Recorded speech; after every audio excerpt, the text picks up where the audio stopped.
Hello and welcome to my channel guys. तो हाजिर हूँ आपके लिए एक बहुत बेहतरीन मूवी के एक्सप्लेनेशन के साथ जिसका नाम है द पोजेशन, जो कि 2012 में ही रिलीज हुई थी और इसकी IMDb रेटिंग है 5.4। और ये मूवी एक कमाल की हॉरर फिल्म है। और दोस्तों, जनरली मैं ऐसा बोलता नहीं, लेकिन ये वाली मूवी बहुत ज्यादा हॉरर फिल्म है। और अगर आपको यकीन नहीं आता तो मेरे साथ बने रहिए, मैं आपको बताता हूँ इसके बारे में।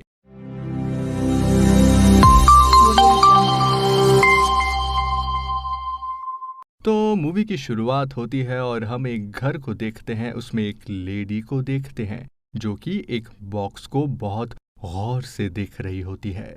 और उस बॉक्स के पास एक बर्थडे ग्रीटिंग कार्ड होता है। शायद उसे ये बॉक्स उसके बेटे ने गिफ्ट में दिया है।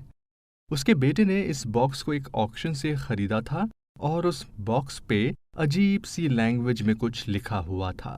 उसके बाद वो मिरर में देखकर अपने बाल को ठीक कर रही होती है। तभी उसके हाथ में आधे से ज्यादा बाल आ जाते हैं और वो बहुत डर जाती है, क्योंकि जब से वो बॉक्स उस घर में आया है उसके साथ कुछ नहीं अच्छा हो रहा।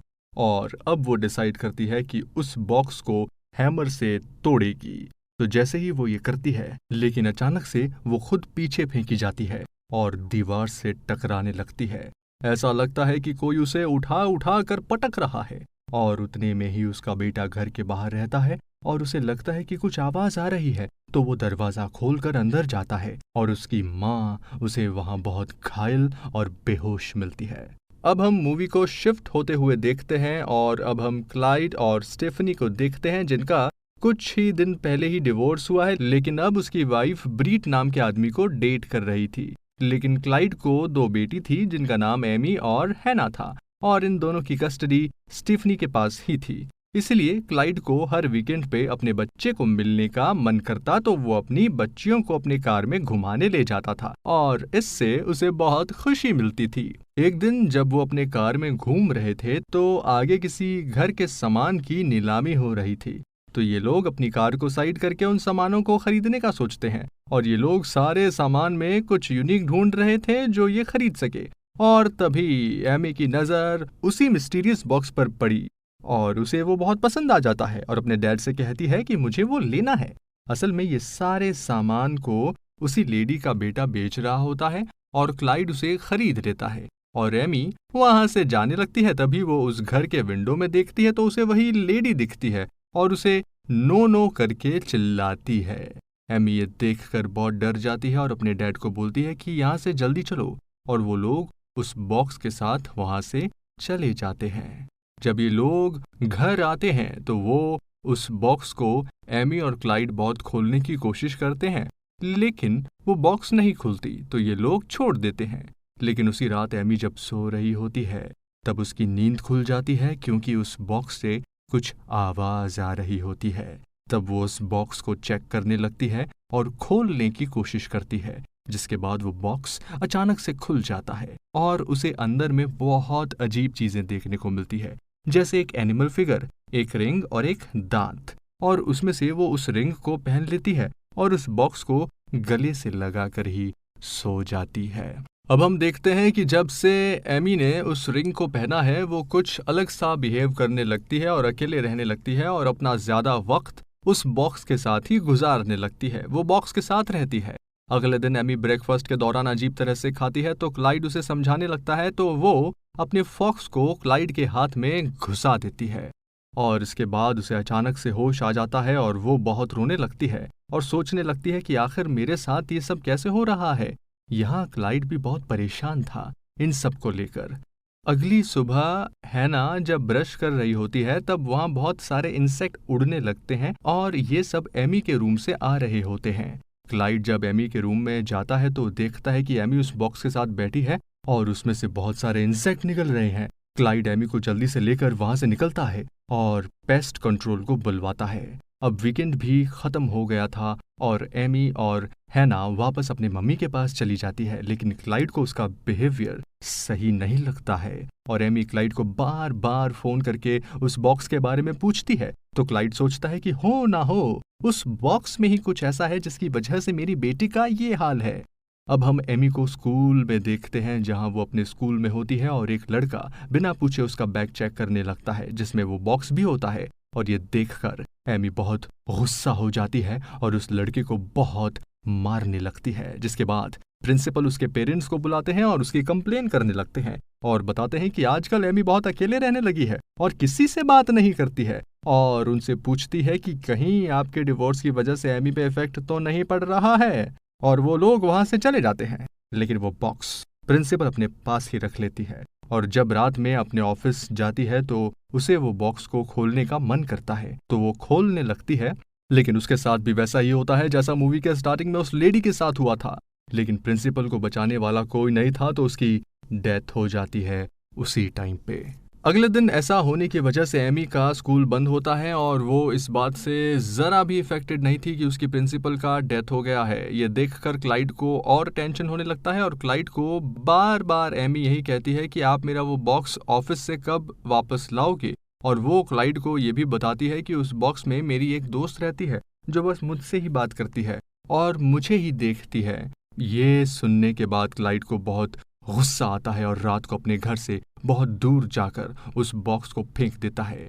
ये जब एमी को पता चलता है तो वो अपने डैड पे बहुत गुस्सा करती है और अचानक से खुद से अपने आप को 2 थप्पड़ मारती है और उसका इल्जाम अपने डैड पे डाल देती है। और ये सब हैना भी देख लेती है और उसे भी अच्छा नहीं लगता है कि डैड ने एमी को थप्पड़ मारा है। और एमी वहां से भाग जाती है और भागते भागते उस बॉक्स तक पहुंच जाती है और उस बॉक्स से बात करने लगती है, जिसके बाद उसके माउथ से इंसेक्ट निकलने लगते हैं और एमी बेहोश हो जाती है।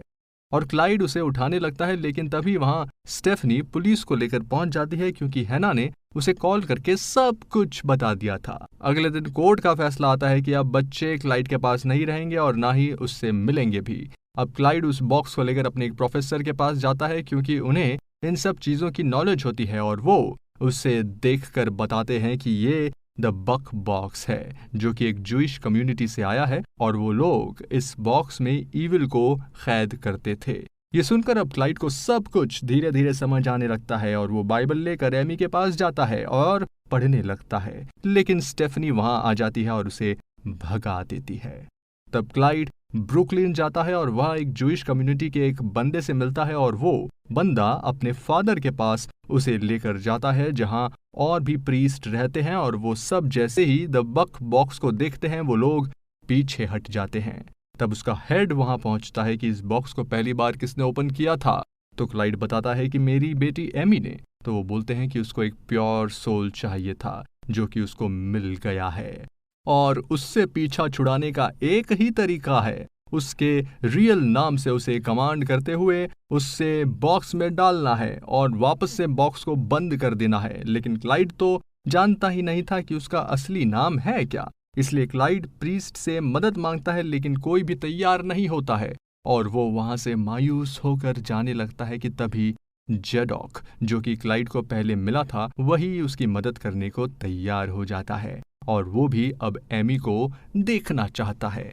वहीं दूसरी तरफ हम एमी को देखते हैं जो कि कभी भी नॉन वेज नहीं खाती है। रात को फ्रिज से मीट निकाल कर खा रही होती है और बहुत गंदे तरह से खा रही होती है क्योंकि वो ईविल उस पर पूरा कंट्रोल कर चुकी थी।